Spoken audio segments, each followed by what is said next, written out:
Welcome to First Flight High School for this month's Board of Education meeting.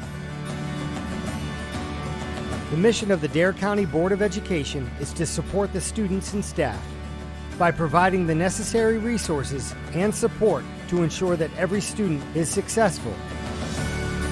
Dare County Schools strive to empower every student to be an innovative problem solver, an engaged global citizen. Together, we are building extraordinary schools.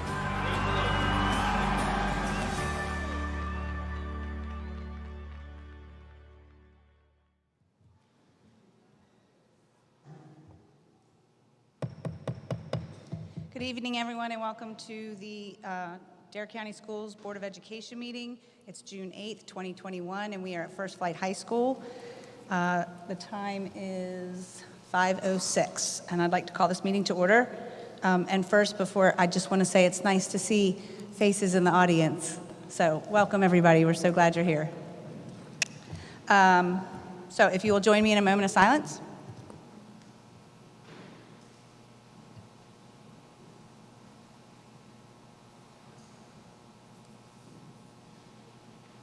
Thank you so much. And now we will have our welcome and pledge with Ms. Bothwell. Welcome everyone here. It's my first meeting to have public here, so this is really great to see so many faces. I'm hoping that next fall more people can attend if they would like to.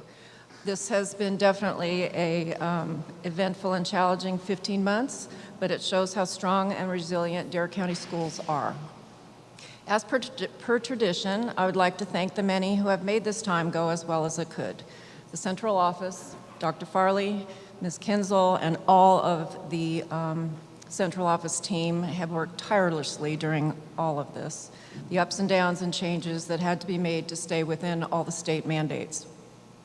A personal special thank you from me to Georgia Sellers for all her help in getting me up to speed my first year on the board. I swear you never sleep. A huge thank you to all the Dare County teachers and staff for always putting in the long hours and basically changing the way you teach. Maintenance, bus drivers, food facilitators, everyone deserves a huge thank you. Heartfelt thanks to all of the parents and guardians out there who kept their sanity and helped their kids with all the changes. There were some difficult choices for all of us to make, but I believe they were done with respect and good intentions. Mostly, I would like to thank and congratulate the kids for hanging in there and adapting. You did your best to learn and to grow. Congratulations to the graduating seniors. I hope your next life steps are rewarding. And for all of you that are retiring this year, your dedication to Dare County Schools is noticed and very much appreciated. As a newbie on the board, I didn't have much to compare this rocky year to, but I appreciate everyone's patience and assistance helping me navigate. If I've forgotten to thank anyone, please know we are grateful for all you have done for Dare County Schools. And now if you'd please rise for the Pledge of Allegiance. I pledge allegiance to the flag of the United States of America and to the republic for which it stands, one nation, under God, indivisible, with liberty and justice for all. Thank you, Susan. Next up, we'll have we need to amend the agenda. So we have received a request to amend the board agenda to revise the personnel consent agenda under agenda item 9A. So moved. Got a second? Okay, so we have a motion by Ms. Bothwell, second by Mr. Tauber. Any further discussion? All in favor? Aye. Any opposed? Motion carries. We have amended agenda. And now we need, huh? Now we have to amend the regular agenda. Yeah. Adopt the amended agenda. Yeah. Madam Chair, I move we approve the amended agenda. Motion by Ms. Lawler, A second? second by Mr. Hester. Any further discussion? All in favor, please say aye. Aye. Any opposed? Motion carries. We have an agenda. All right, next up we have announcements. Dr. Farley? Thank you, Madam Chair. I want to thank everyone for coming out tonight. We got an Eggs Head in the house. I see that. Woo, woo. forward to the recognitions here in a little bit. So 6 or 7, hopefully brief announcements. First, we're excited to have traditional graduations this coming weekend. So we'll be here at First Flight on Friday, at the Lost Colony Theater on Saturday with Manual High School's graduation, and then at Cape Hatteras Secondary on Saturday evening at 7. And we're praying that the weather forecast changes a little bit. But we're excited about this time of year. And Ms. Bothwell, want to second many of your comments well said. I want to thank parents, students, our wonderful staff. It's been a tumultuous ride. Every day I feel like we're making strides, and we're looking forward to providing a high-quality summer program for kids that want to take advantage of that. We'll talk a little bit about that later, and then getting back into hopefully very normal school settings in the fall. I do want to recognize, so we have 12 seniors who will be recognized this weekend who are actually graduating with their associate's degree. So they're going to be graduating with a high school degree and associate's degree, which is quite an accomplishment, and I'd like to recognize those kids publicly. First, from Cape Hatteras Secondary School, Laura Hooper, Leah Barley, Eliza Quidley, Emmeline Baker, Maria Bradley, and Joseph L. Hodges. Let's give those kids a big hand.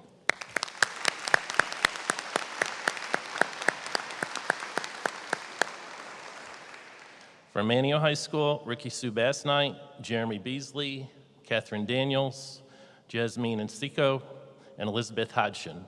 Please give those kids a hand. And then from First Flight High School, Jacob Hutchins.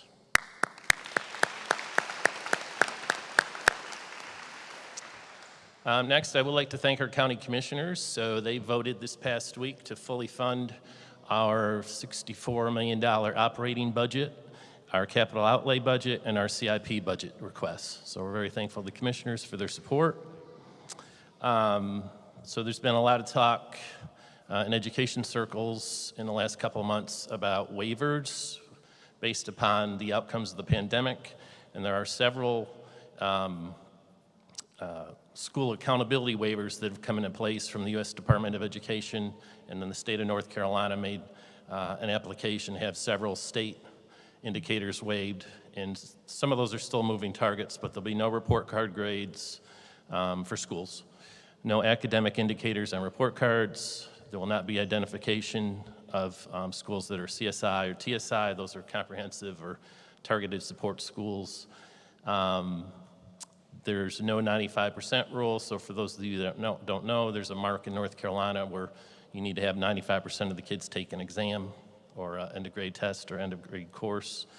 And then because of grades 4 through 8 reading being reset this year, we won't get those results back until later in the summer. So at some point in time, as the department continues to look at data structures, they will eventually certify end of grade results come the fall, and they do that in the State Board of Education meeting, and typically that's in September. Part of the reason I bring this up is, you know, the reality in schools, not only in Dare County, but in North Carolina, across the country, is we've gone 14 months, and in Dare County, kids have been in school for 3 months. And so we're certainly taking that into consideration, and we've got a lot of work to do and challenges ahead of us with all the learning loss that's gone on. So I'm preaching patience, and I've said this publicly before, the one advantage, and I do believe this, and it is true, that we have over many school systems, if not all in the state of North Carolina, is the number of highly effective teachers that we have. So it's going to take time, but we're going to get there. Next, so received probably 3 or 4 emails and calls in the last couple of weeks about face coverings and masks in schools. And a summary came out from the last State Board of Education meeting. So part of the question is why can't, with all the restrictions being lifted, and we're not wearing masks in about 90% of society in North Carolina, why can't we stop wearing masks in schools? Well, currently that's not, as the board knows, it's not a local decision. The State Board, in a recent meeting, put together a summary as they spoke with representatives from the Department of Health and Human Services. So this is a response straight from the state board in a recent meeting. The board was presented with data showing improved statewide metrics. Vaccine distribution rates showing that 19% of the state's 12 to 17-year-olds have been vaccinated, and a review of the face covering policy in schools. DHHS staff explained that the rationale behind still requiring masks in schools is that a majority of the school population is unvaccinated because vaccines have not been approved for younger children. Currently, 0% of children under 12 have been vaccinated, but Pfizer is expected to submit data for authorization of 2 through 11-year-olds to receive its vaccine in September.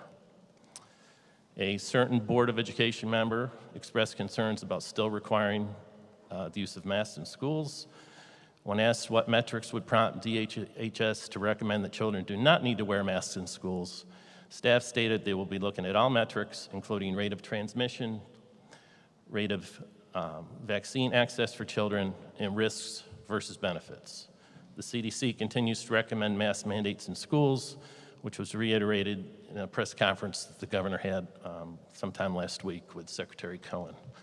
So, would I like to see us do away with face coverings? Absolutely. Currently, that's not a decision that's in our hands, but we're hopeful in a short amount of time that restriction is lifted. Lastly, in announcements, Steve Blankenberg is standing back there. Steve does all of our video production, well beyond just the Board of Education meetings. He's done a slew of work for us. He's been here at First Flight High School for several years. Steve is retiring. I'm jealous. He's moving to Wilmington, and we want to, yes, oh yes, please. Catch a few bass for me, Steve, will you? I want to thank Steve. I've actually, with Dr. Parker, we've worked on several projects together, so I've seen firsthand how wonderful he is, calm, cool, collected. You should have been an administrator. But I want to thank you for your service, Steve, so congratulations.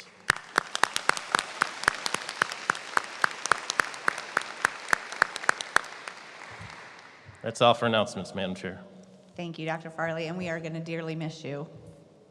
But Wilmington's a good place to be.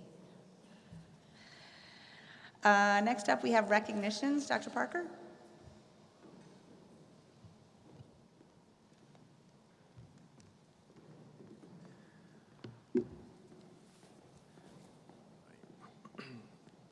Thank you, Madam Chair, members of the board, and Superintendent Farley. I want to spend some time this evening to share some wonderful recognitions from Nags Head Elementary, and we do have here with us tonight Principal Thomas McGahey and Assistant Principal Denise Stone, and they're going to join me in recognizing some of the outstanding achievements from the students and staff from Nags Head Elementary School. We would like to start with some staff recognitions, so let me start here with the current school year Teacher of the Year. Excuse me, this is the 2019-20 School Teacher of the Year, which is Miss Rebecca Head, and she's here with us tonight. And Rebecca is a first grade teacher. She's taught with us in the district for 6 years, and she has several leadership opportunities at the school. She is the grade level chair, and she works in several initiatives to help her first grade team. And a couple of things about Rebecca. Her parents love her. I need to give you guys this. Thomas, I'm going to give those to you right there. The parents of her students love her because they know when they drop their students off to her classroom in the morning that she's going to love them, take care of them, and they're going to have a positive experience during the day. She really does put students first. And her students love her because she's a fun teacher. And sometimes they even forget they're at school. They're learning, but they're having a good time. So we'd like to just thank you, Miss Ed, for all of your work and just the amazing job you do. Thank you.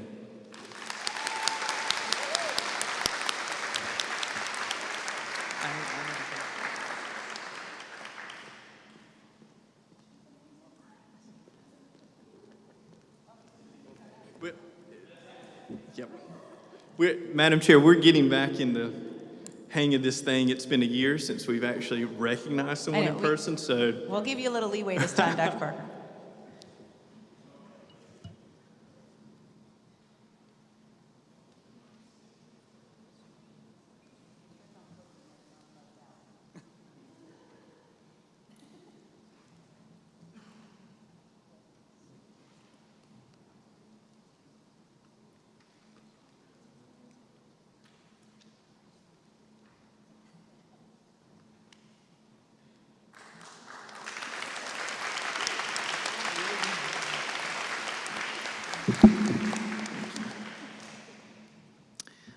here. Next, we would like to recognize a couple of folks that have been very important to Nags Head Elementary School this year, and those are 4 individuals that have stepped up and served as long-term substitutes this year.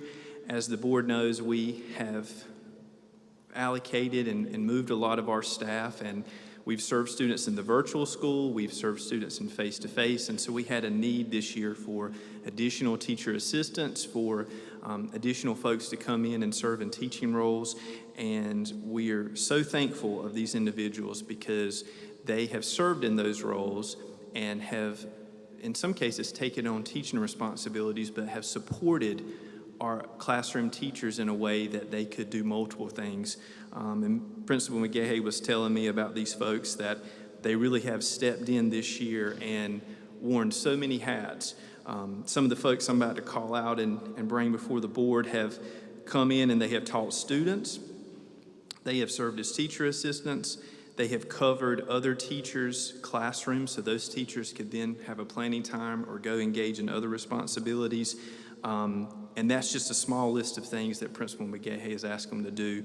But every time they've been asked to do something, they did it with a smile, and they wore many hats. And for that, we're very thankful, particularly during this past year. So I would like to bring forward some very important people to us that have served in these long-term substitute roles and ask them to come forward as a group and have their photograph taken. We'd like to bring forward Mary Mismas, Penelope Robbins, Kim Head, and Ann Roth. Please come forward.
I was so proud there to see my friend Miss Penny wearing that ECU mask.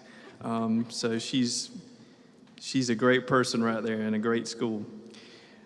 Okay, let's move on here. We're going to next recognize a lady that I think is very special and serves a role that I think could be one of the most important roles in a school, and that is our cafeteria manager at Nags Head Elementary, and that's Miss Nancy O'Brien. And yeah.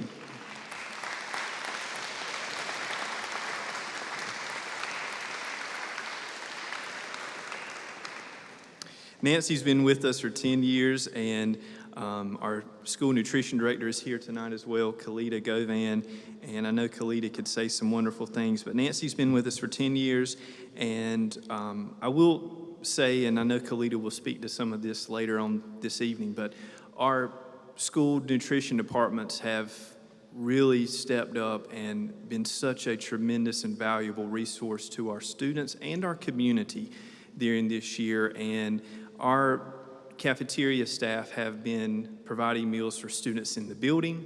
For students that are virtual, they have been packaging meals themselves.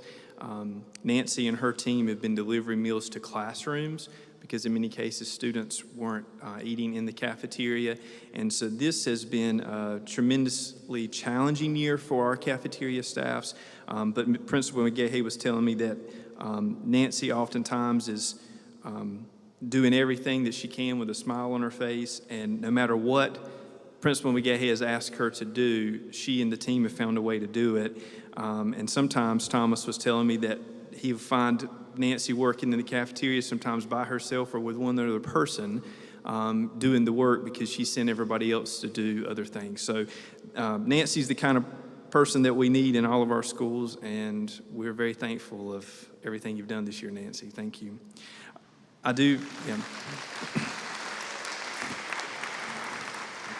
I do have to say one other thing about Nancy, and Principal McGahey told me I had to say this. The superintendent's going to cringe, but she is a diehard Yankees fan. And so is Principal McGahey, so I know those that cheer on the Mets probably aren't too happy about that, but don't hold that against Nancy. She's a great person, Dr. Farley. So, Nancy, thank you. Let's grab a photo.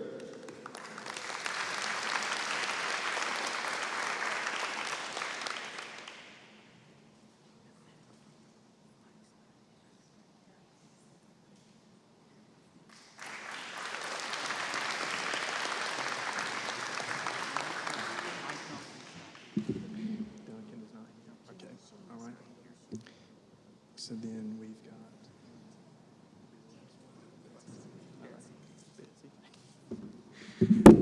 got, all right, we'll move right along here. All right, we're next going to recognize someone that is known to many people, and she is known to making many people smile all the time, and she actually had me laughing a little bit earlier this evening. But another very important individual that plays such a crucial role at N.C.G.S Elementary School is the school nurse, which is Miss Betsy Robinson, and we would like her to come forward.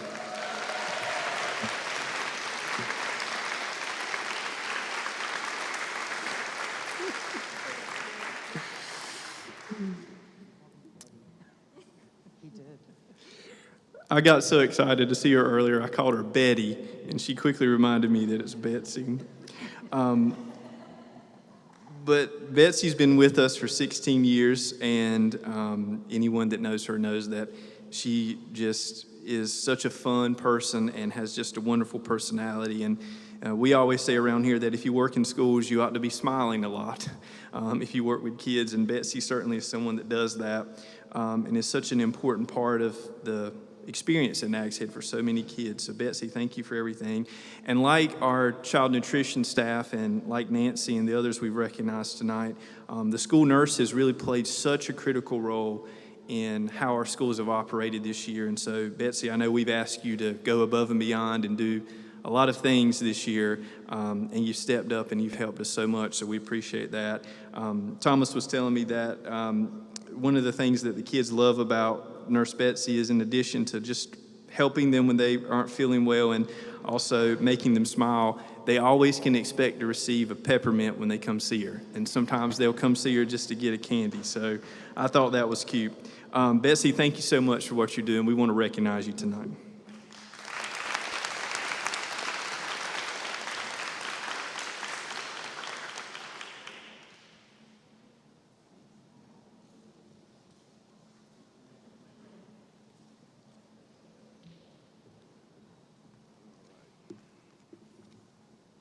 Thank you, Betsy. I appreciate that. I was about to ask you to sing something, but I held off on that. All right, so we're ready to move on to the students now, correct? Okay. Madam Chair, the final series of recognitions we have tonight involve some of our students, and we are just very thrilled that we have several students here tonight that have read over 30 books this entire year, individually, of course.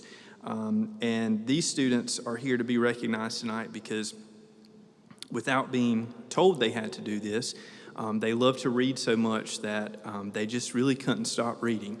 And we're very thankful for a lot of the teachers that have encouraged this initiative for these students to read. We have a very talented librarian at N.C.G.S Elementary School, and the teachers understand and value the importance of reading and how that really can make the difference in our students' experience in school. And so we're very thrilled of this. Each student that's going to be recognized tonight read a minimum of 30 books. And many students went above that. And I do have to mention that one of our students this evening takes the top of the line, and Miss Pacifica Morrison read 75 books this year. So let's recognize her.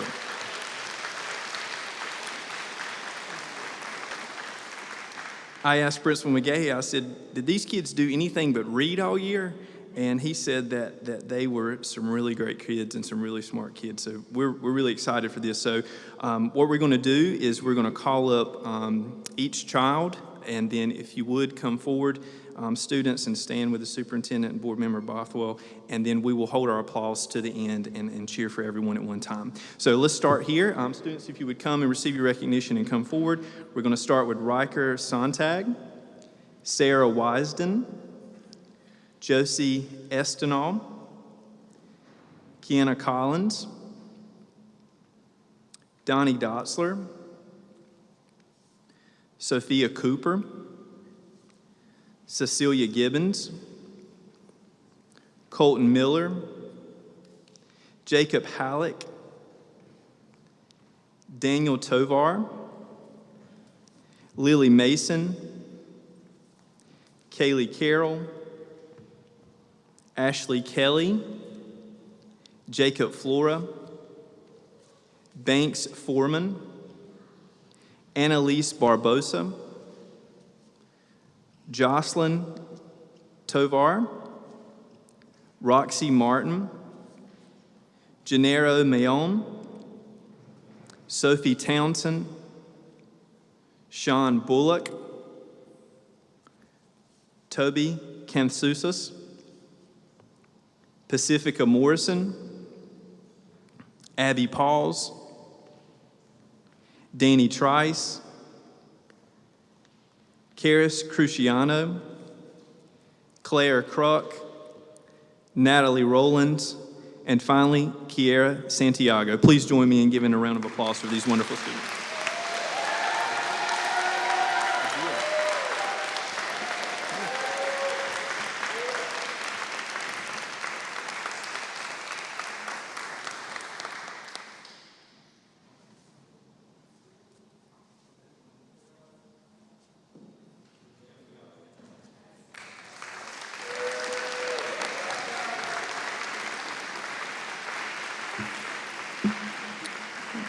Madam Chair, that concludes the recognitions. Thank you.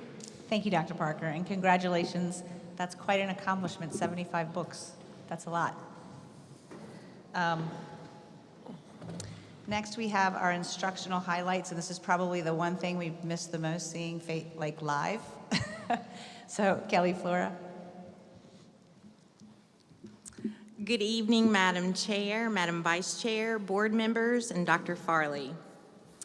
Teaching instructional standards and academic content, while important, is not the only learning that takes place each day in our elementary schools.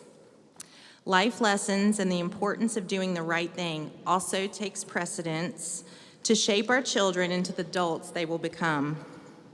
Tonight, we will highlight the 5th grade teachers at Nags Head Elementary School and how they created a motivating way to teach their students money management skills and the importance of doing the right thing at the same time. I am pleased to introduce Mr. Thomas McGahey and our instructional highlight, Payday the 5th Grade Way. Thank you.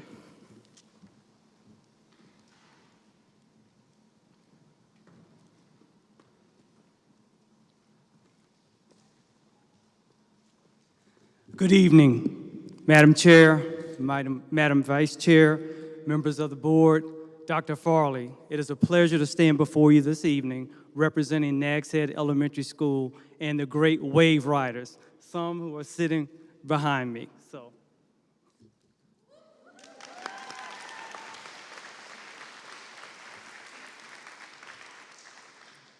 The instructional highlight tonight, known to the 5th graders as 5th grade payday, really incorporates a lot of different elements. It talks to the importance of decisions and consequences. It also addresses financial literacy, a skill we know all of our students need.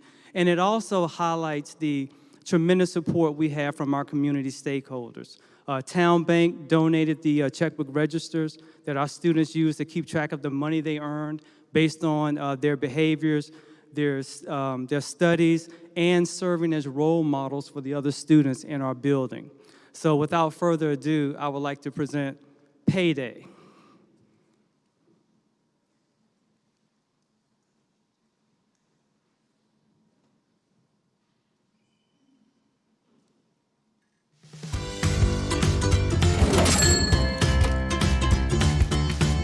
Money Works is a behavioral incentive program that we use with our 5th grade students here at N.C.G.S Elementary School. Students work to earn money by making good choices and being a positive role model for their peers throughout the school day. This helps to support our social studies curriculum in 5th grade. Town Bank has been a generous sponsor of this program for us this year by donating the checkbook registers that the students have used to keep track of the money that they've earned and also the money that they've lost during the program. It's a very authentic opportunity for students to begin developing a sense of financial literacy, and the students work incredibly hard to enjoy this fabulous day that we call payday. It is rewarding because if you do good, then you get a raise, so then you get more money. So if you get more money, then you pay for payday. And then after that, if you have more money, you can get more things in the auction instead of just one thing. So just in like real life, if you do good in your job and you pay attention, you'll get more money. So then you can go buy more things in life to help you make your life easier or help you with food and stuff.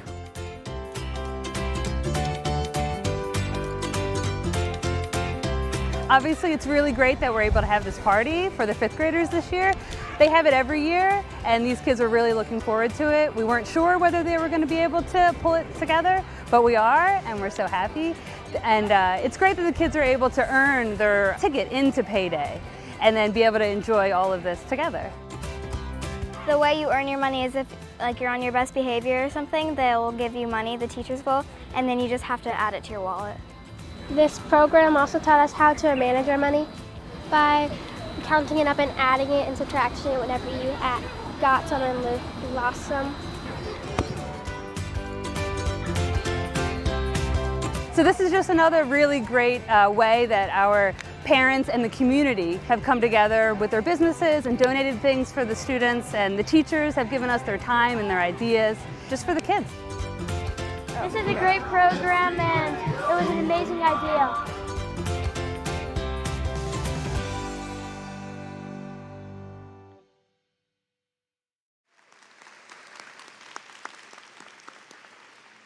Again, that's just representative of the great teaching and learning that's taking place at N.C.G.S Elementary School. Again, it featured not just the teachers, the students, but also parents who are also important in the learning that takes place within the building. They donated food, some of the bouncy houses that you saw there, and most importantly, they donated their time to be there to support their students and to support the school. So, Madam Chair, at this time, if you have any questions, I'd be happy to answer. I absolutely love the enthusiasm. It's great. And I think that the finance portion of what we learn in school is something we need to pay more attention to. So kudos for bringing that back out. And it's wonderful, wonderful to see. Having so much fun. Anybody have any other questions? Thank you. All right, thank you, ma'am.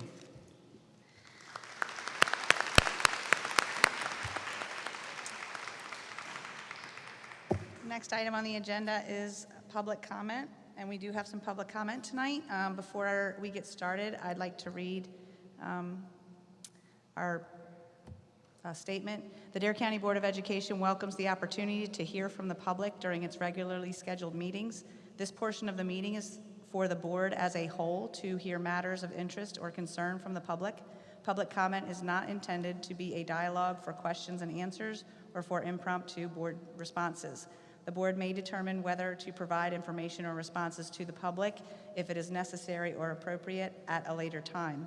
Concerns regarding school personnel are usually most effectively addressed with the administration at the school or central office levels or through other existing board policies, and those alternatives are encouraged by the board. The board appreciates courteous and respectful presentations. According to policy 2340, each person or organization is granted 3 minutes for his or her presentation. Obscene, vulgar, indecent, abusive, threatening, or profane statements or statements reasonably perceived to be disruptive or imminently threatening to the orderly operation of the meeting shall not be permitted. Speakers are asked to begin by stating their full name and address. You may provide your address to the board secretary. A sign-up sheet was available to you, and I have these right here, at the Board of Education meeting. So with that, first up we have Marion Midget.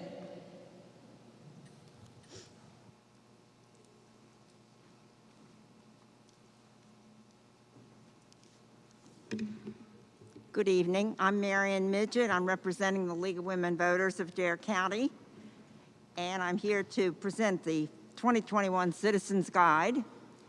The last time I saw most of you, and the board as a group and the staff, was to present the 2020 Citizens Guide. That was last March, and that was it. We were glad that we were able to do that then. Complimentary copies of this guide, and I left one for each of you. If you need another one, I have one. But I know you have these. You got them at the office, but we want you to have one tonight. Complimentary copies of the guide, published by the League since 1988, are distributed annually to government and business offices throughout Dare County. The Citizens Guide contains contact information for local, state, and national government agencies, voting information, emergency numbers, and a great deal more. Our guide is published under the auspices of the State League of Women Voters Citizen Education Foundation. We would like to acknowledge the municipalities and the local businesses and the school office that donated generously toward our publication expenses. Donor information is listed on the back cover of the guide. We also want to acknowledge the support of the many staff members throughout the county who provided updated information for this year's version. This year, 7,000 copies of the guide were distributed by League members from Duck to Hatteras Village, Roanoke Island, mainland Dare County. And I'm sure some of them are still available in libraries, post offices, the Baum and Fessenden centers, as well as town and county offices. The League of Women Voters is a nonpartisan political organization that encourages the informed and active participation of citizens in government and influences public policy through education and advocacy. Publishing this guide is part of our continued commitment to provide pertinent information to our community's voters. Membership in the League of Women Voters is open to anyone of voting age, female or male. New members are always welcome. Thank you for your support. Thank you, Ms. Midget. It's a wonderful guide. Next, we have Macy Chauvaz.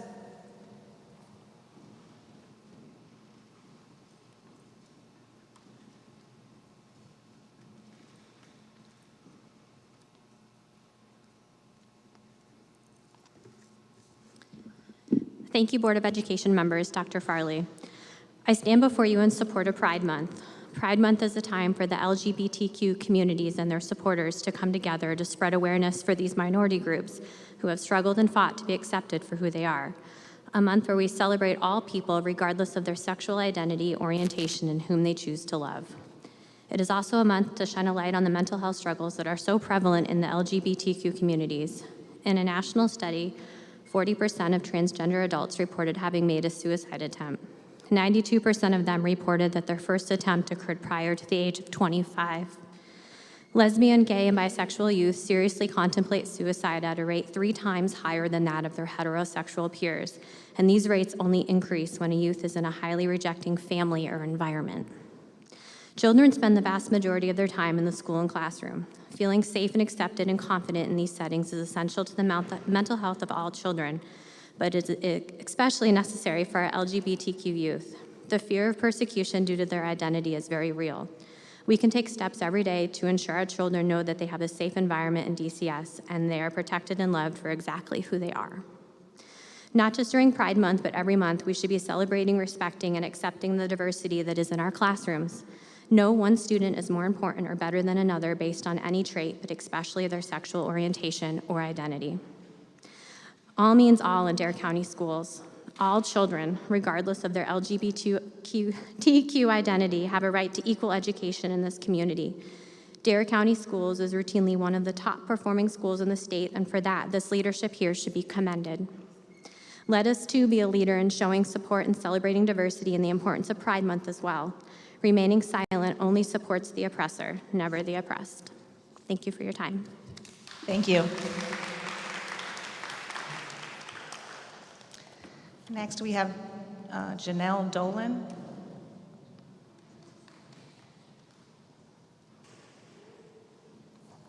Okay, Janelle.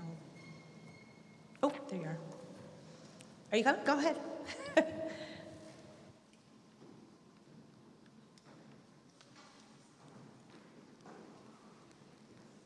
Thank you. My name's Janelle Dolan, my husband's Brandon Dolan, and my daughter is Maisie Dolan.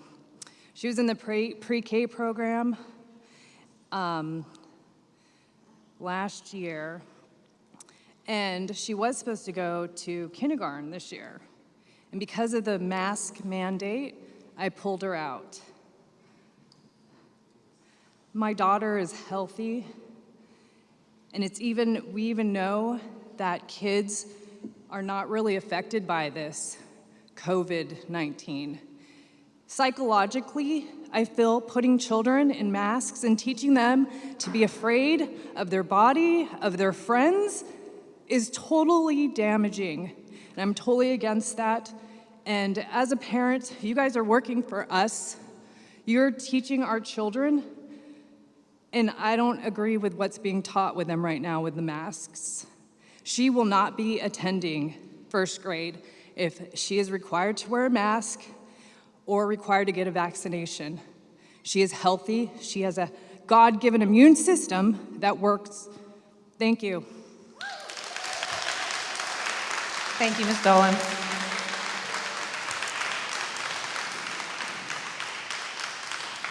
Melanie Brewer.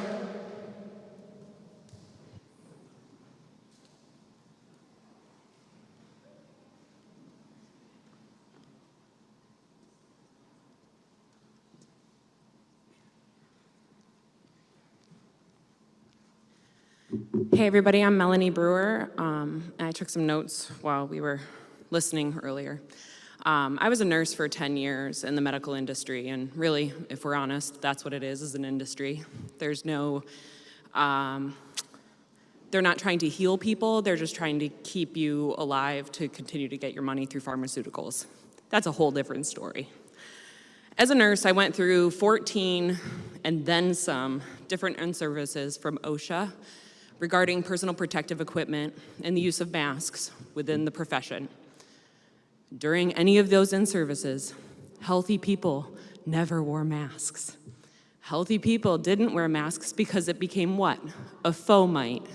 Do we remember what they talked about fomites being? A cell phone is one of them. A fomite is something that you continually touch with your hands and then have the ability to spread whatever germ that is that you touched with your hands, microphone stand, and you put it on your face.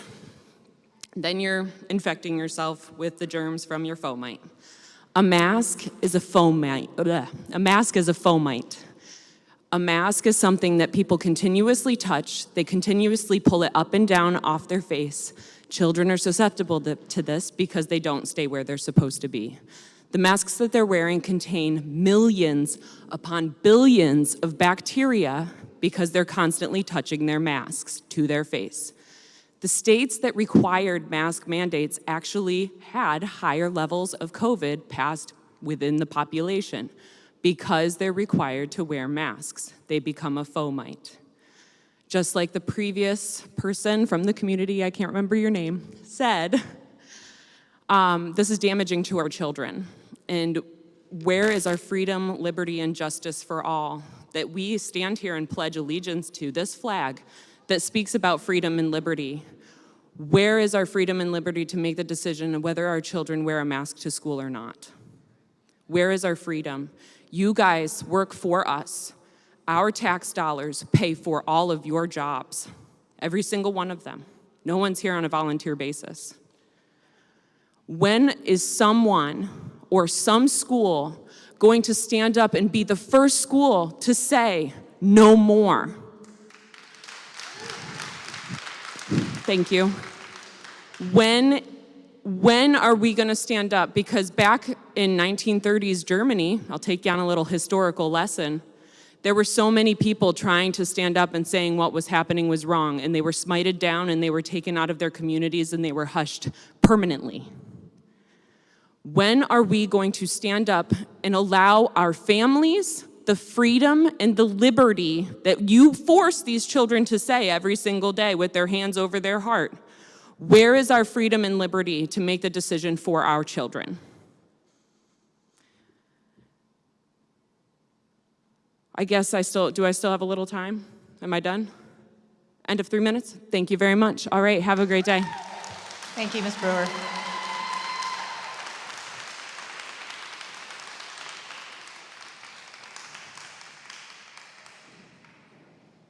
Amanda Lotus.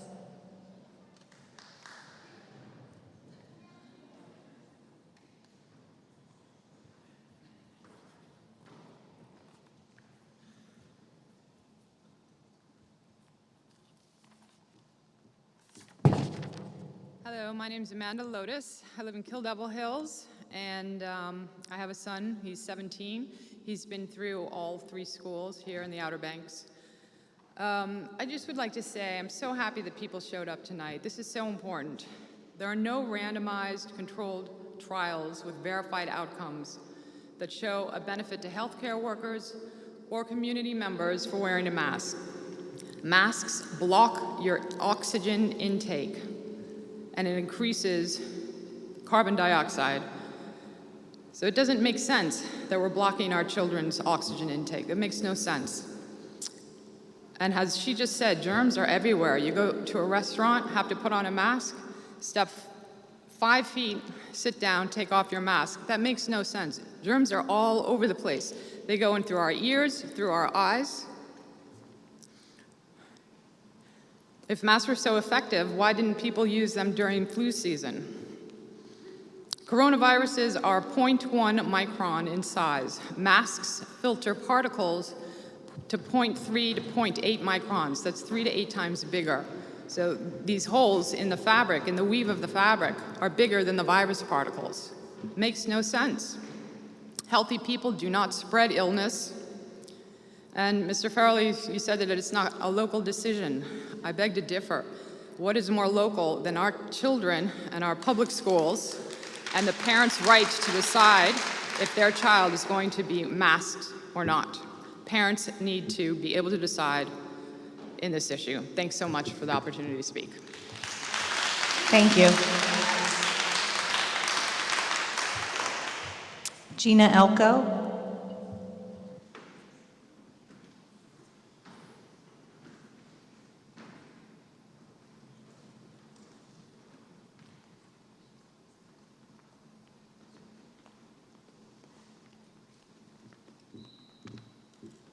I'm short, so I'm pulling it down. My name is Gina Elko. I live in Kill Devil Hills. I have a daughter who goes to N.C.G.S Elementary School. We have a great principal. I'd just like to say that. First, I'd like to thank you also for the opportunity to speak and your willingness to communicate with us, with our group over the past month concerning masks in the schools. Dare County, a lot of Dare County parents feel that masks are feel that masks and experimental vaccines are the parents' decision, not any government agency, not our health department, and not the governor. It's our choice, it's our children. No one else is at home putting a mask on their kid that's making those decisions. And they're making those decisions based on a city situation. We're not in a city. So if our community numbers don't matter, then why does our local government matter? It is common knowledge that children pose virtually no COVID threat to the tune of 99.997%, but still they remain in masks because the end goal is vaccines, and everybody knows it. Presently, the House bill for North Carolina 572 is in the Senate. The bill will prohibit the creation of a vaccine mandate by use of an executive order, rule-making process, or agency. We pray for this passing, which means it gives the parents choice. My only other issue is if they mandate vaccines and then your children don't get the vaccines, that means they're en masse. So either way, are kids getting segregated? Are some kids going to be wearing masks? Are some kids not going to be wearing masks? Some kids are vaccinated, some kids aren't. The masks don't work. There's billions of stacks of papers saying they don't work. The vaccines are experimental. You go on VAERS, almost 4,700 people have died from it already. You go back and look at swine flu. After 500 incidents, they pulled the vaccines. They're not going to pull the vaccines because they want everyone vaccinated. They want adults. They want teenagers. They want little kids vaccinated. All experimental, which is being mandated, which is amazing to me. that we are being made to feel like we don't have the choice for our children. So what we want, because there's always a want, is to be able to make our decisions. And you guys are supposed to be taking up for us. Otherwise, there is no middle. It shouldn't go parent-governor, which is what I've felt like. I felt like there's nothing in the middle. Parent-governor, that's where I'm supposed to go. Our state superintendent is all about vaccinating kids, or they will wear masks. So now we're looking at, the virus is pretty much gone, which everyone knows. So now we're looking at almost, year and a half, 2 years in, and children are wearing masks, which they never should have been wearing masks in the first place if you're looking at science. If you're not looking at science and you're looking at narrative, put masks on the kids, vaccinate all the kids, do it all, because that's where the money is, and it has nothing to do with public health. Nothing to do with public health. So please fight for us on a local level. Thank you for your time. Thank you.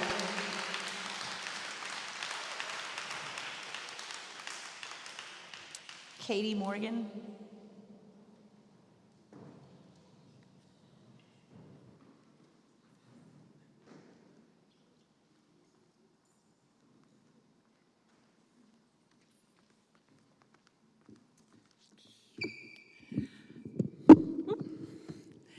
Hello, my name is Katie Morgan. I live in Kill Devil Hills. I have a son who attends First Flight Elementary School in kindergarten, and this was his, obviously his first year of public school. We had a lot of challenges, obviously starting the school year virtual. My son is autistic, and he does have a mask exemption, so he has not had to wear a mask, which is great. But in the meantime, I feel like if you know anything about autism, it's really important for autistic kids to see faces, to see facial expressions. My son's autism is social, so he's had a lot of issues between his teacher's great, she's phenomenal. He's had issues with his teachers, his classmates, not understanding them. They can't understand him. Well, they can understand him because he doesn't wear a mask, but he's had some issues with those kinds of things, and it's not fair to him. This year has not been fair to him. You're supposed to start public school or start kindergarten excited, ready to go. This is how it's going to be, for the next until you graduate. And he's sad, and he wants to see his friends' faces. So it's important to me for all kids, if they choose, if the parents choose to, if the kids choose to not have to wear a mask. I agree with everyone that's spoken so far about the mask issue, and I have spoken to several of you on the school board. I know ultimately, as I've been told, it's not your decision to get rid of the mask mandate. It comes down from the governor. All of us have called the governor, emailed the governor, called the state superintendent. A lot of us have called you guys, and we expect you to be our voice. We've done our part. As far as I understand the school board, the way it works is you guys go to the state superintendent goes to the governor. I don't feel that we've been represented on our side of the issue when it comes to the mask mandates. My concern is that, as others have said, next year it'll be take the vaccine, take your mask off, or don't take the vaccine, continue to wear the mask. That is, as we've all said, essentially creating two different types of social classes, which is not fair to our children. A good example of how the masks don't work, my son, again, is the only one in his class who doesn't wear one. There was one case of COVID. In my son's class, if the masks worked, none of the kids would have gotten COVID from the child who did get COVID, but there was one case of another child getting it. My son doesn't wear a mask. He didn't get it. You'd think the only other child that would have gotten it would have been my son that doesn't wear a mask. That obviously didn't happen. Following the governor's orders, in my opinion, unconstitutional. Real quick, just to reiterate, in case you guys didn't know, there are 18 states with mask requirements, 22 that are flexible, 6 where it's banned, and 4 where it's contingent on vaccine status. So there are states that don't have mask requirements for kids in school. And I hope that through our voices and your voices to our superintendent and governor, that we won't have to be required to wear masks or take the vaccine next year. Thank you, Ms. Morgan.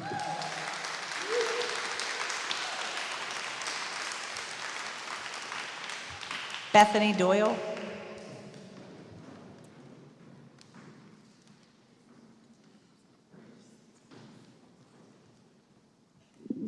Hi, I live in Southern Shores, and I'm a mother of 3 students in Dare County Schools, and I came to talk about masks, but first I'd like to address, Dr. Farley, the letter from the state board that you read earlier.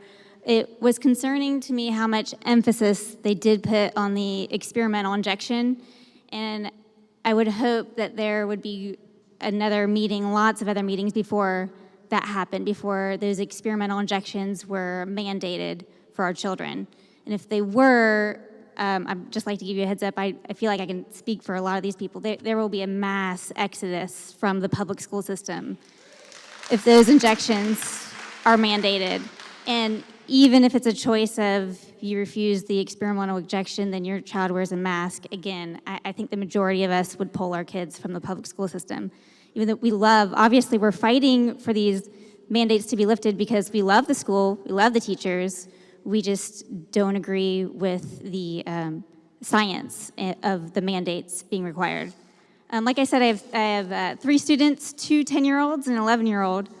This year, while being forced to wear a mask during the school day, one of my children experienced headaches almost every day. A few exceptions, she didn't have a headache, but this did not happen prior to being forced to wear a mask all day. My other child suffered from anxiety every time he had to put the mask on. He cried for weeks. My third child came home every day so disheartened about the kids in his class turning other kids in for not wearing their mask properly. We're talking about children turning other children in for just trying to breathe. The physical, mental, and emotional effects that these masks are having on the children are not worth cutting down on the chance that they might pick up a virus that most likely they will not get. And even if they do, its effects on this age group are insignificant. We are masking a population that has the least amount of transmission. Teachers have been vaccinated, so I ask, why are these kids forced to wear masks all day long when the general mask mandate for the public has been lifted? It seems like a punishment. According to the CDC, because I know the state board, that's what they're going off of, children 17 and under make up only 0.04% of all COVID deaths.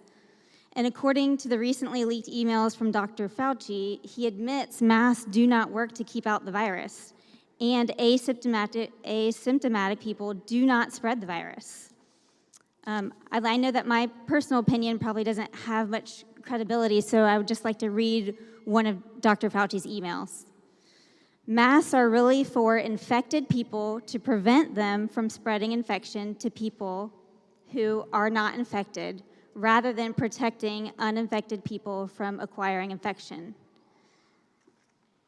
The typical— Ms. Doyle, your time is up. Oh, okay. Sorry. That's okay. You can read the emails yourself online. Thank you. Thank you.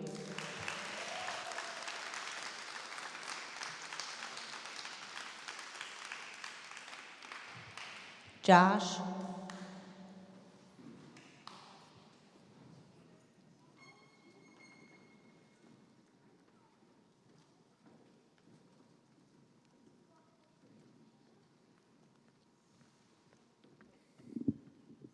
Hey guys, how's everybody doing?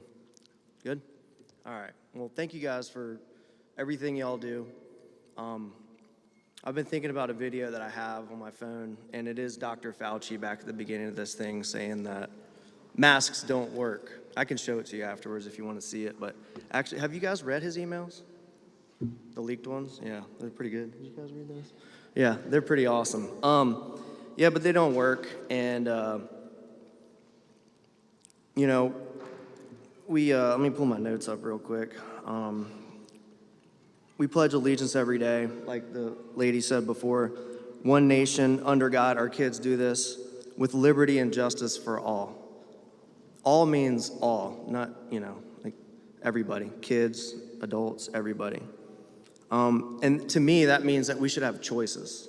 So individuals, families, children should have a choice. If you want to wear a mask, if that makes you feel comfortable, I'm all for that, because that's your liberty. That makes you feel safe. The rest of us don't need that necessarily. Some do, some don't. And our kids feel the same way. They have opinions and they can make their own decisions. And obviously they need to be guided and steered, but that's the parent's job mainly, right? In most cases. So if nothing else, I think it should just be straight up. Nobody should say, hey, you have to wear a mask, kid, pull your mask up, or whatever. It should just be, hey, if that kid's wearing a mask, cool. If not, cool. That's your choice. Don't force it, guys.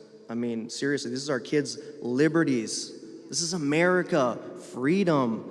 I'm not even gonna go into all the science that says that the little cloth masks that are made out of sheets or mesh, they don't work. You're not even regulating the masks, right? You want to talk about respirators? If you want a respirator, okay, you gotta get a fit test, you gotta get a smell test, you gotta make sure it works, you have to take breaks throughout the day. You guys aren't doing any of that. This is careless, reckless. So, those of you that are here serving in the community, we thank you for your service. We really do. We appreciate everything you do. You guys do not have an easy job. I just ask when you're laying in your beds at night and you think about what you represent to these children, freedom, America, choices. It's not your choice. It's your choice to say, hey guys, the people have the choice.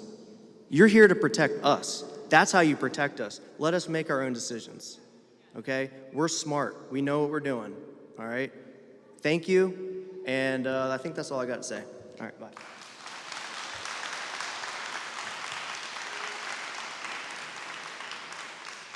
Aaron Saunders.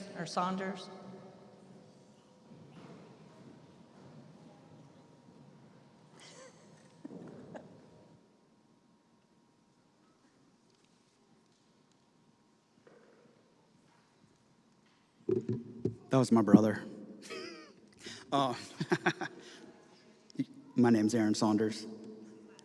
It is, yeah. Okay. We both live You in didn't put Kitty his Hawk. last name on there. All right. Good evening, and thank you for your time and service to our community. My goal tonight is not to attack the school board about masks or possible future mandatory vaccine policies, but as a citizen and parent, I want to express my feelings and my frustrations. I know some of you agree with me on these issues. I also know that some of you have said your hands are tied, and this is where I disagree. You were not appointed by Governor Cooper to carry out his unconstitutional executive orders that have turned our schools into prisons where teachers are enforcers and classmates are snitches if your mask is down. You were elected by us, for us, and from among us. We are all citizens of this county and North Carolina. You have a responsibility to the whole and also to the individual. Individual rights is what this nation and state were founded upon. Masks and vaccines are a personal choice between parents and children. I'm not suggesting that someone else doesn't have the right to wear a mask or get a vaccine. I'm just stating that it's a choice. My solution to this problem is this. Dare County should take the stance, starting immediately, that we support freedom of choice with regards to masks and vaccines. Let's be a leader in the state of North Carolina for freedom. Thank you. Thank you, Mr. Saunders.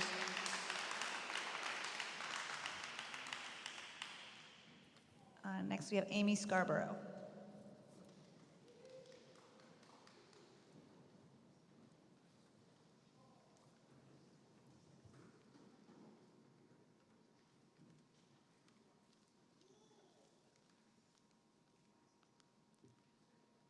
Hello, I'm Amy Scarborough.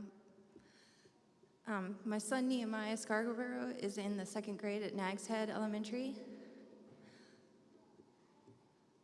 Yesterday when we were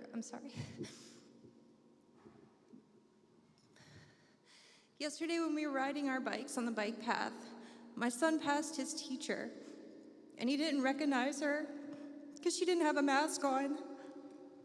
And when we passed by and she said hello to him, after we passed, he said, "Mom, I think that was my teacher. I recognize her voice, but I didn't know her face." And it just makes me really sad because he's a really social, happy little boy. And I'm just wondering, how many friends does he not recognize? This is crazy. You can go to a bar, a restaurant, packed, full of people. You have a choice. I'm not vaccinated. I can go anywhere I want. No one forces me to wear a mask. Why are we doing it to the kids? Why can we go wherever we want? Vaccinated or not, yes, it's recommended for adults. Why is it not recommended for children? Why is it forced for them? It's not fair, and it's detrimental to their health. I guess that's all I had to say. Thank you. Thank you.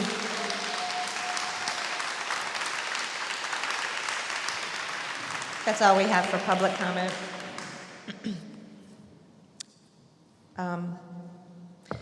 Next up, we have approval of the consent agenda. That includes personnel consent agenda, minutes from the May 11th special and the May 11th regular meeting, finance budget amendments, the 2021-22 board meeting schedule, the career and technical education application, which you guys should have got with your board packet, and Title 1, 2, 3, and 4 consolidated federal programs application for 21-22. Madam Chair, I move we approve the consent agenda. Motion by Ms. Lawler. I'll second. Second by Mr. Woody. Any further discussion? All in favor, please say aye. Aye. Any opposed? Motion carries. Next, we have reports and items for information. Dr. Farley? Thank you, Madam Chair. So 3 quick items. First, as the board knows, in our last meeting, we had a pretty extensive presentation on ESSER, which is the Elementary and Secondary School Education Relief Act, part of the stimulus packages that have been passed by the federal government. And so for Dare County, that means over $7 million that we have put into a plan and submitted to the state. And our plan is centered around additional teachers in each school, as opposed to buying technology or equipment. We believe our people make a difference, and so each school is going to be getting 2 positions that we are currently advertising. Most of these positions are interventionists. Most of our schools are asking for a math interventionist and a reading interventionist. A couple schools, I know Nags Head is requested a school counselor, and we didn't mandate from central office how to arrive at what the school needs were. So we allowed each school improvement team, led by their administration, their school leadership, to really study really in 2 areas. How do we impact learning loss, and then how do we impact social emotional learning? And so the plan has been built from the ground up, and we are excited about bringing new positions into each school. And so you may ask, what does an interventionist do? So an interventionist does a lot of things, but primarily is going to allow us to provide kids with additional opportunities, particularly in reading and math, double down, sometimes triple down on different subject areas and opportunities to have intervention in small group settings. And so the interventionists are going to team teach. They'll be working with kids in small group settings, and they'll also be providing coaching in our schools. So we're excited about adding all those positions. There is a 3-year window that really is it's a challenge for sustainability, but over a 3-year period of time, what we hope to do with our interventionists they're high-performing, highly effective teachers over the course of time with attrition, keep those individuals long-term. We're also putting a significant amount of money into our summer program, which leads into the next update. So we have over 500 students, and the number's moving on a daily basis, who are going to attend our summer programs beginning next week. And we have another set of at least 550 students who are going to attend July through August. So it's about 20% of our student body, which actually is pretty good and promising. And we still have families and students who are registering on a daily basis. Yes, Mr. Topper. I just wanted to comment that how important it was to get the input from the schools in terms of what their needs were. And I think that's very, very good that you all did that. Appreciate it. Thank you. So our first summer session will be 10 days, and then we'll pick up again in mid-July through August. And currently we have about 27 teachers who will be working with us in the first and the second session, and 7 to 10 classified teacher assistants and different personnel who'll be working with us this summer. So we're excited that love to see more kids get out and register and participate, but honestly, for summer, those are pretty good numbers, promising. And then lastly, and I'll turn over to Ms. Govan here in a moment. So the virtual option in North Carolina has been a temporary mandate. As you know, previously, we have not had a virtual option in Dare County schools. And honestly, we're a very small district, 5,100 kids. There are some districts with 60, 70, 80,000 kids who may have a 9-12 program. It's still yet to be determined by state authorities, being the State Board of Education, DHS, the Governor's Office, the North Carolina Department of Public Instruction, about moving forward with virtual. So we still don't have a definitive answer as we go into next year, but a strong, educated guess is that will not be a mandate. And if that's not a mandate, and taking the direction from the board, we're not interested in continuing to provide that program. It's cost prohibitive. We, central office leadership team, conversations with board members, strongly believe in the socialization of school and a holistic approach to being in school. And so, again, we need to see if it's going to be a mandate that we are going to have to follow or not. But currently, if that's not the case, then we do not intend to continue to offer that. And again, it's been a temporary program because of the pandemic. So if you have to take any questions, comments on these three particular topics. Dr. Farley, I have a question about virtual. Yes. I don't know if you can give me the exact amount, but how much extra does that cost our school system? So we've had to, Keith kind of mentioned this earlier when we were recognizing some of our retired substitute teachers. So we've had no additional funding allocated to teacher positions this year, which means that it's been a drain on the costs we would put into substitute teachers, which we've also had high need, particularly back in October. There was no additional funding that came down coming into this school year so that we could add positions to run a virtual school and a hybrid and at times a face-to-face. If we decided, or if the Board of Education decided the direction needs to be to continue to offer virtual, that would come at a prohibitive cost. So for those that don't know, the state allots teacher positions to school districts based upon how many kids attend your school district. So in our case, we have 5,100 kids, and then they have a formula where the state allots a certain number of teacher positions based upon the number of kids we have in classrooms.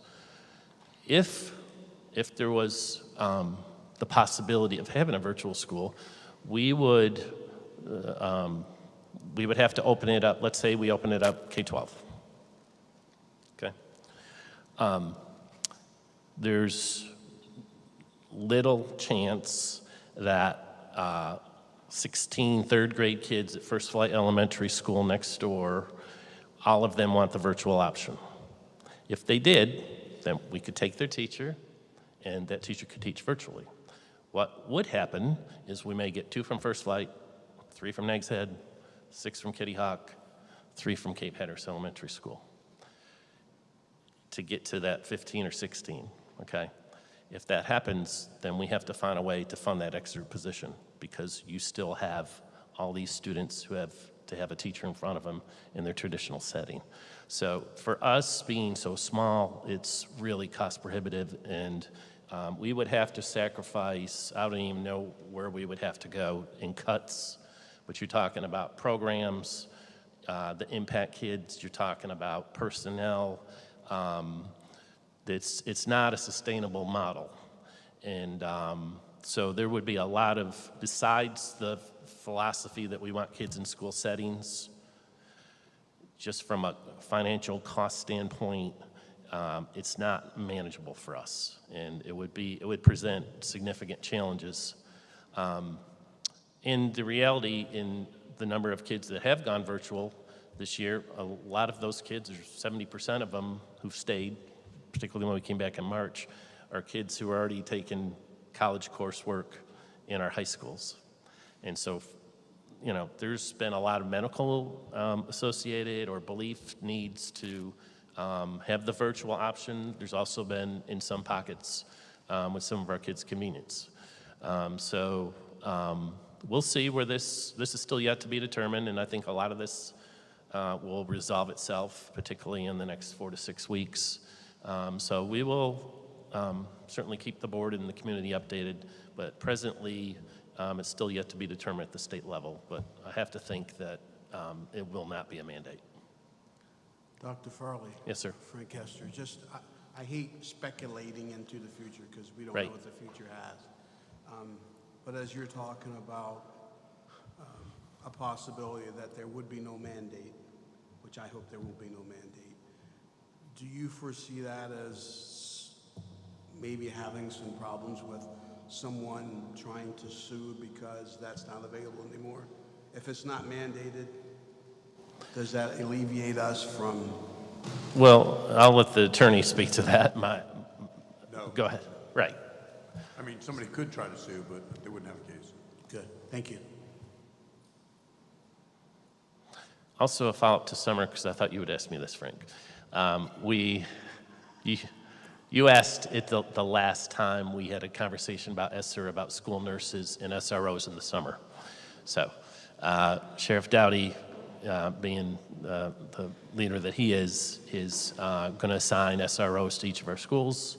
I don't see high need, but they certainly will be available during the summer, despite how many responsibilities law enforcement has elsewhere in the county during tourism season.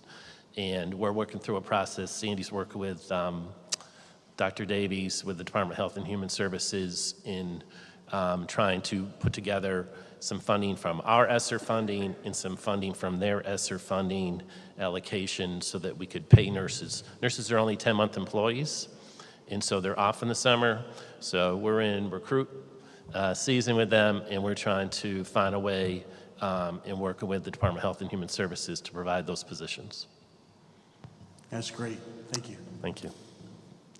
Any other questions on ESSER virtual summer? Okay. I'm going to ask Kalita Gavan to come forward, and Kalita's going to talk to us a little bit about the DCS summer meal plan, and Dr. Parker in his earlier recognitions with our Yankee fan from Nags Head. I'm a Mets fan. Yeah, thumbs down, Thomas.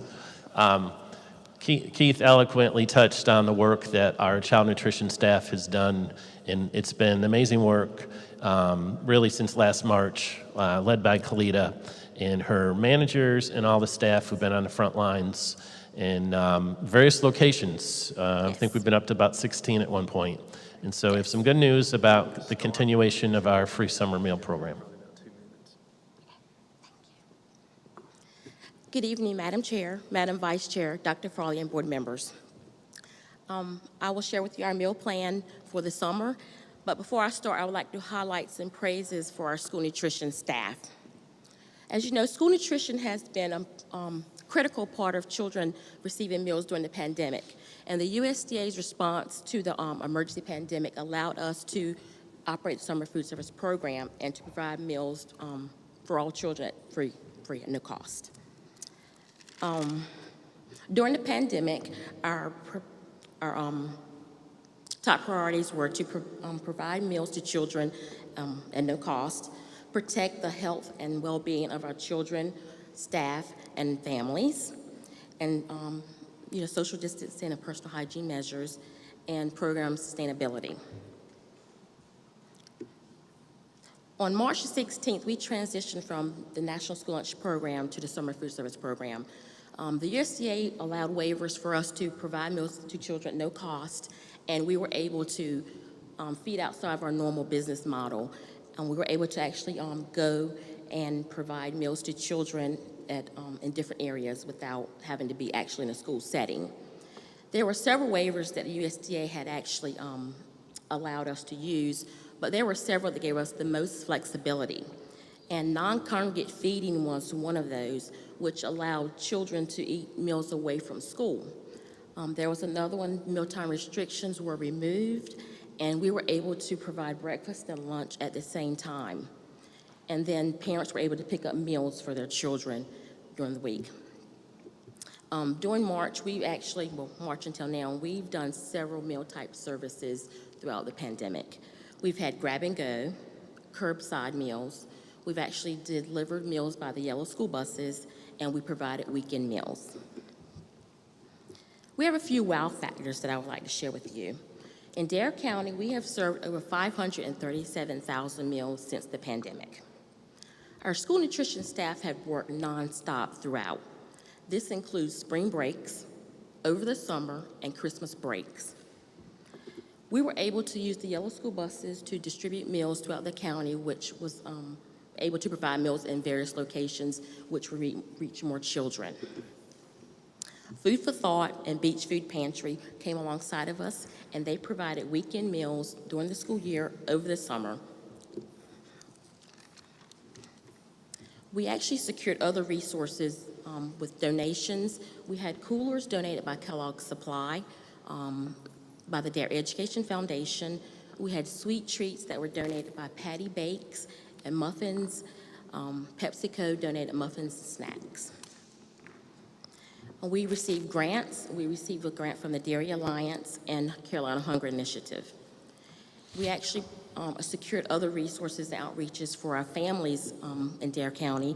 We applied for the Emergency Meals to You and were granted, and approximately 11 households within Dare County received meal box deliveries every 2 weeks. And this was a collaboration between the USDA, Carolina Hunger Initiative, and Baylor University. Households receiving receiving free and reduced meals were provided with pandemic electronic benefits transfer. We know it as PEBT. These funds were issued because kids were impacted by the COVID-19.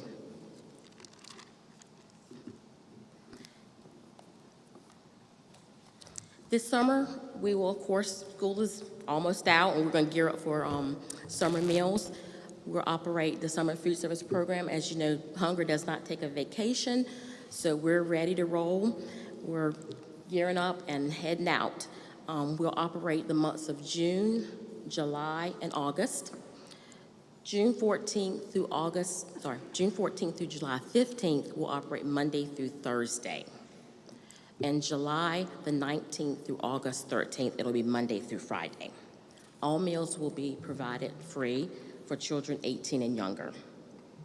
We will provide grab-and-go breakfasts and lunches for on-site campers at the schools. We're gonna have curbside pickup at several locations, school-based, and we will be using the yellow school buses in various areas of the community to provide meal service. Our meal times will be from 11:30 until 12:30 each day, for the Monday through Friday.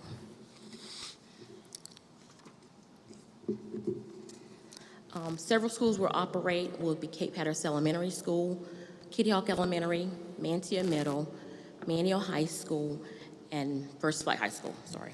First Flight Middle will operate the first session only. They will not operate the second session. And we'll have various community locations. I won't read them all to you, but they're listed there. They'll be on our website. We have yard signs, and we have sent out flyers. I want to say school nutrition staff are everyday heroes. They respond in a crisis and pivoted to new models of doing business. even including weekends. Their capes are invisible, but they're going the extra mile to feed our children. I have a few photos of our school nutrition staff. They'll flip to them. That was a donation by Kellogg Supply, the coolers. And these are some of our staff members in action.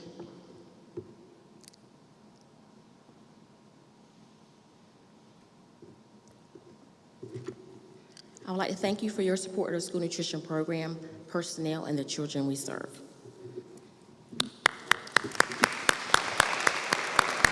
Coletta? Okay. Yes. Whoa. Better move this away.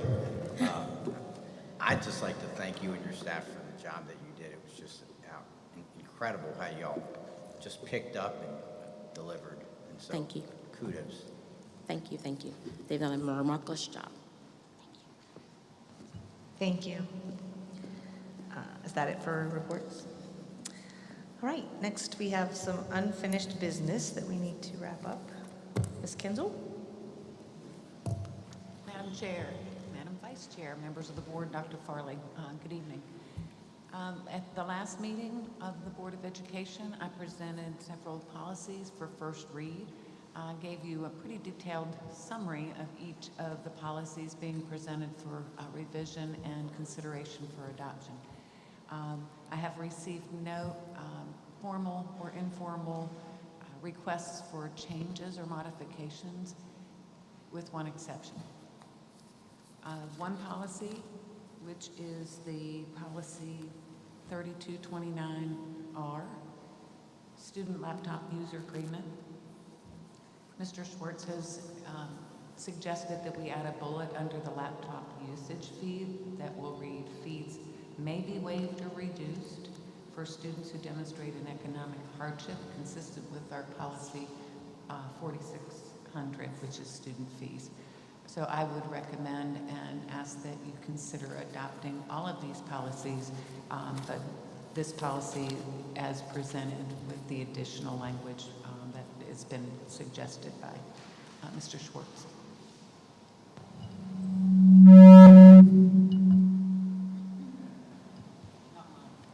I turned it on, it started to, whoa, that'll wake you up. Any discussion on that?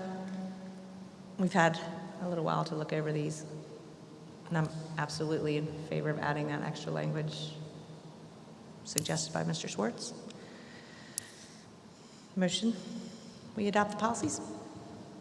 I'll make the motion to approve the policy manual updates. Motion by Mr. Tauber to adopt all of the updates presented. With that change? With that change? With the change. Second. Yep. As noted by council. To have a motion by Mr. Tauber? Second by Ms. Bothwell. Any further discussion? All in favor? Aye. Any opposed? Motion carries. Next, we have new business, the approval of the interim budget resolution for school year 2021 through 2022. Ms. Candy Tilley.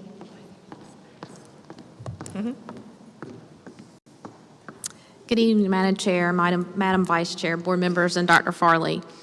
In accordance with North Carolina General Statute, we must pass a budget resolution by July 1 to continue our operations. Since we don't have any information currently about the state budget, before you tonight is an interim budget resolution. And once we have more information about state and federal funding from DPI, then we will present a budget resolution. But typically that's after July 1, so. Anybody have any questions on that? For Ms. Tilley? You got to talk in your mic. Sorry. We can't hear you if you don't talk in your mic. What's the status of the state budget? We haven't heard anything. Okay. It's very quiet. Crickets. Very much so. And we were told we typically have weekly webinars for finance officers across the state with DPI.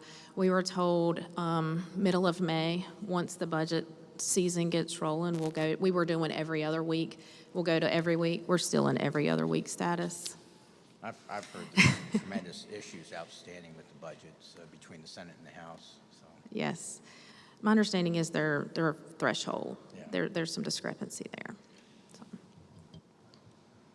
So if there's no other questions, I'll take a motion to approve the interim budget resolution. Madam Chair, I move we adopt the interim budget resolution for fiscal year 2021 to 2022 as presented. We have a motion by Mr. Hester. Second. Second by Ms. Lawler. Any further discussion? All in favor, please say aye. Aye. Any opposed? Motion carries. Thank you. You're welcome. Thank you. Next, we have the DCS Improvement Plan for Social Emotional Learning and School Mental Health. Rita Roberts.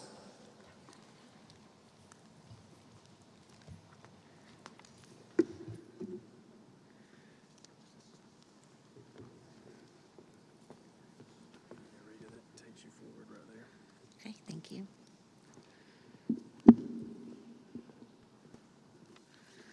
Chairman Balance, members of the board, Dr. Farley, thank you so much for this opportunity tonight to speak to you about our emotional wellness overview. So a few considerations that you may be asking. Is Dare County Schools partnering with outside agencies? What is MTSS and why does it matter? What's in the school mental health improvement plan?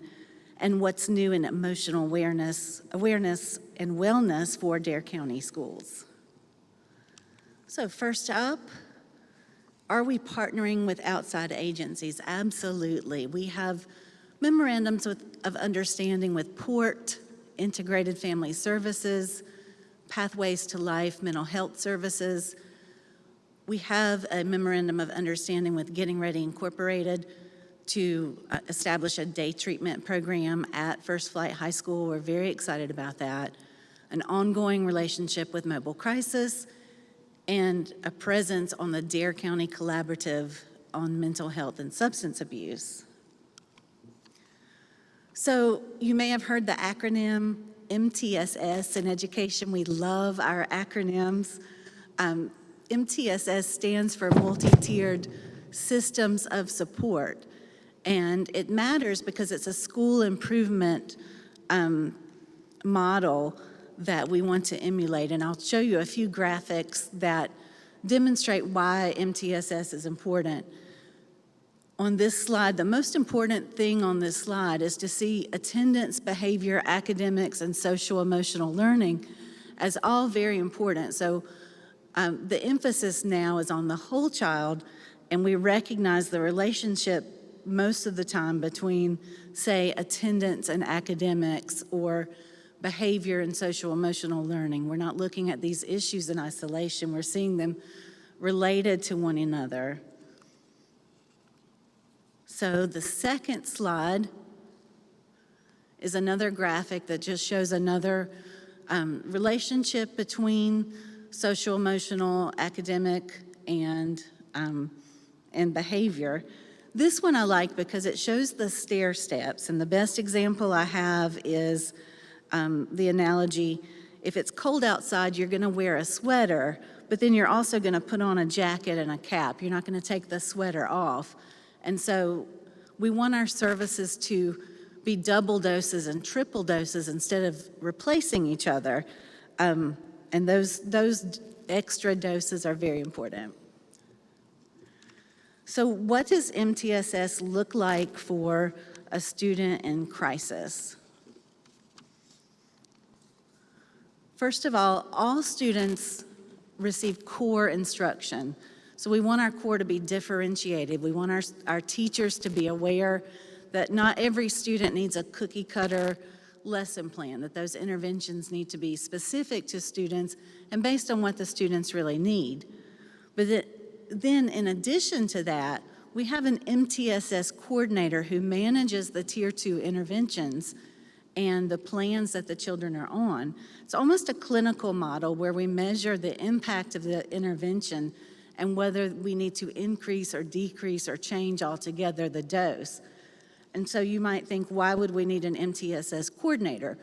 Well, these are professionals who are working with that double dose of 20 to 30% of the population because MTSS is tiered.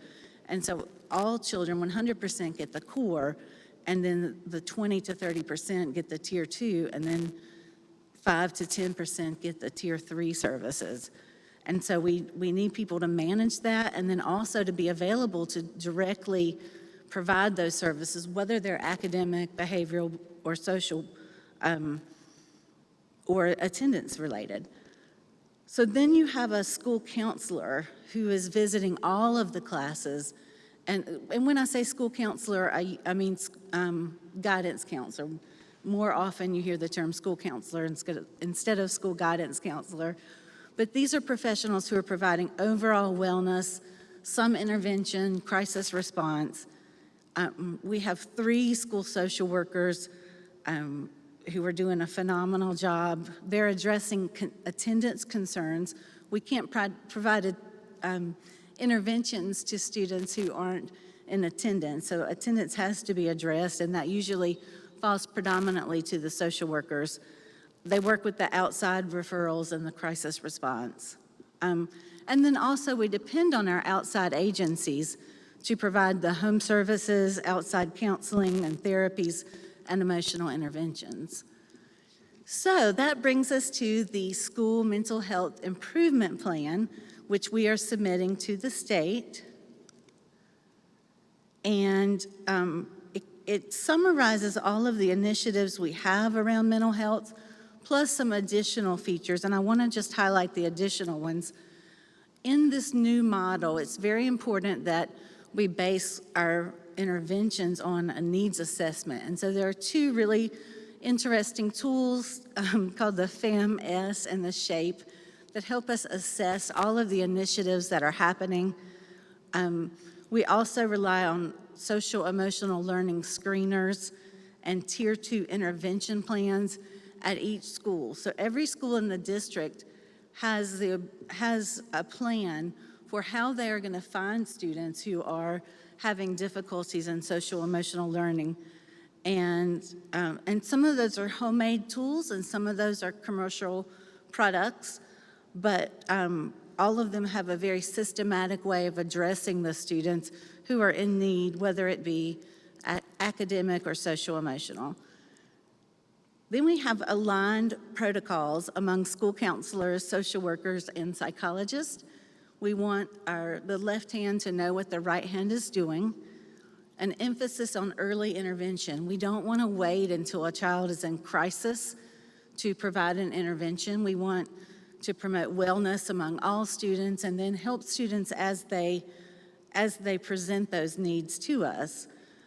The biggest change, really, the emphasis of this plan is that the state is requiring 6 hours of mandatory training for all school employees.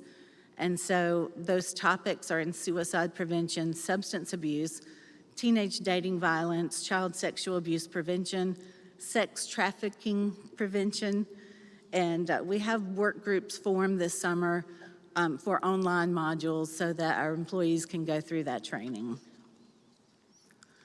So in summary, what's new for Dare County Schools? We have, as you're aware, we've updated several school board policies. We have the See Something, Say Something app, the student reporting system. We've had already 14 reports, and we feel like we've gotten a really good, we've been able to intervene in several situations there. We have the Securely program. It's a scaffolded response to internet security flags. We've improved and updated our protocols adapted to changing circumstances. So we recognize with kind of all of the changes in the last year and school closures and reopenings that we have evolving student needs. We have an additional school psychologist. We're now advertising for that position for a total of 5 school psychologists, and an additional social worker that we were able to add already this year for a total of 3. Again, we are in the process of getting approved a day treatment facility at First Flight High School, and then the N.C.G.S coordinator positions would be a total of 3 in the district. I appreciate your time tonight. I'm happy to answer any questions. Rita, do we have enough personnel at this point in time to provide the services that we're considering? And this might fall in with what John might say, maybe the question to John too. is the ESSER funds are going to be able to give us the opportunity to provide the personnel for these programs. Sure. So, good question. And, our plan has been wrapped around social emotional learning and learning loss. So, bringing in 24 new positions to the district, 3 of which are the MTS coordinators who are working with teams at the school level, we should be able to do a better job of supporting teachers and students who are struggling, regardless whether it's attendance, truancy, grades. So, yeah, I mean, and you can see it's pretty striking the number of partnerships we have in the community.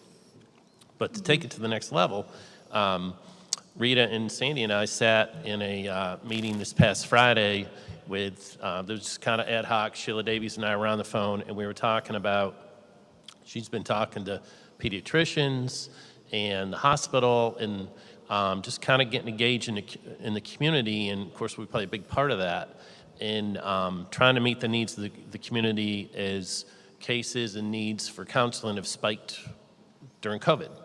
And so we had Representative Bob Woodard, Chairman Woodard, Vice Chairman Overman, representative from the hospital, social services, and we talked for, we talked for about 2 hours to hear different perspectives of what they're seeing in the field. And one of the things that, and we're going to come back together, we've scheduled another meeting. One of the things that was really good for us was to be able to go ahead with Rita's presentation so that the community and our partners know all the different things that we have in play, particularly with the new positions we're bringing in. So the answer is yes, but we can do better. And one of the things that we've recognized through our partnerships is a sense of frustration with families not having available therapists that they can go to in the community. And so we're studying and looking at, we being the committee, what are the barriers to families to have access? Is it providers? Is it costs out of pocket? Are there restrictions based upon whether you have Medicaid or not? And so we plan to reassemble again. And, our guidance counselors do fabulous work. Our social workers have been a godsend. And we've got various players that are really contributing as we support students and families. But there is a gap in the community in the number of therapists that are available for families. So it's kind of this area that's a little bit gray for school systems because you don't see therapists in schools necessarily, in public schools. And so we're trying to brainstorm ways where we can get more information out about resources, and then where are the barriers so that we can better support families as a community. So it's a conundrum. There's a lot to that, but I was really pleased with the healthy conversation that we had, and we're going to continue, and we want to bring in some more, we want to bring in some therapists. What are you seeing? What are the needs in the community? And so then, back to your question with ESSER, it's still possible. There's money coming from the county, and I'm certainly not going to speak for the commissioners about what they will do with allocations, but some of this could go to social emotional needs in your community. And so we may be able to pair in time with some of our partners to provide more services beyond what you would typically see in schools. So we're trying to be very proactive. And we also know that we're going to have a lot of kids who come back in August who've been out of school for a while. And we could still see some spikes in needs with families. But the other side of this also is it's not, although we were talking real factual, like data, spikes at the hospital they're seeing, the flip side of this is over the course of time, schools are where kids feel safe. Schools are where we've seen kids for the last 3 months that are happy to come to school again, to be around their peers. And no, it's not been perfect because of the conditions and the mandates, but I think eventually we'll get into this swing 12 months from now, 14 months from now. I'm not sure. It's based, there's a lot that goes into it, where some of this will dissipate in post-COVID, and kids are resilient, and so, our job needs to be in connecting with families. And if we can do anything, whether it's ESSER, partnerships with the community, to increase access and support, then we're willing to do that. So Rita does a fabulous job. It's amazing when you see all the different things that we have going on now. And now, between the work that she's done with her team over the last year, and now an ability to have all these additional positions, we can make a difference. But we still need, to do more. Rita, I have one question for you. On one of the slides, I thought I saw day treatment. Yes. Could you explain that? Sure. We are working with Trillium and Getting Ready Incorporated to get state approved for a day treatment program. And the way that would work is one classroom out of First Flight High School would be designated for this particular kind of service. And it would be several professionals that come in from this agency, including a psychologist and a paraprofessional and a behavior technician. And so they would actually provide a treatment plan based on how many hours that a particular child was approved. And then the students may or may not receive other services in that separate setting classroom, and they could also work on their assignments and go out to other classes. But basically it's a therapy room for behavior and severe social emotional disability that we could provide that service in the school system. Thank you. And also potentially it could be other schools could send kids to that to get to that classroom to get services. So First Flight High School was just kind of a central location where we could start. Thank you. Anybody have any other questions? Thank you, Dr. Roberts. And that committee I was talking about, we're going to meet again after the 4th of July. And so we'll be able to get another report out to the board about progress. Madam Chair, I believe that the plan on which everything that Dr. Roberts shared with you needs to be voted on and approved by the board. Yes, you're right. In order to meet compliance. Yes, please. Yes, we need a motion to approve the plan. You got to turn your microphone on. Sorry, Joe, we want to hear you. Joe Tauber. You don't have to Madam say. Chair, I make a motion to approve the mental health plan. Motion by Mr. Tauber. Second. Second by Ms. Lawler. Any further discussion? All in favor, please say aye. Aye. Any opposed? Motion carries. Thank you. Does anybody have any other comments or anything else they'd like to add? I hope everybody has a nice summer. Yeah. Good luck at the end of the school year. And then we're looking forward to graduations coming up this weekend. It's going to be hoping for good weather. All right. Madam Chair, I move we adjourn. There's a motion by Ms. Lawler to adjourn. Second by Mr. Tauber. All in favor? Second. Yeah, second. There you go. Any further discussion? All in favor, please say aye. Aye. Any opposed? Motion carries. Meeting adjourned. Yeah.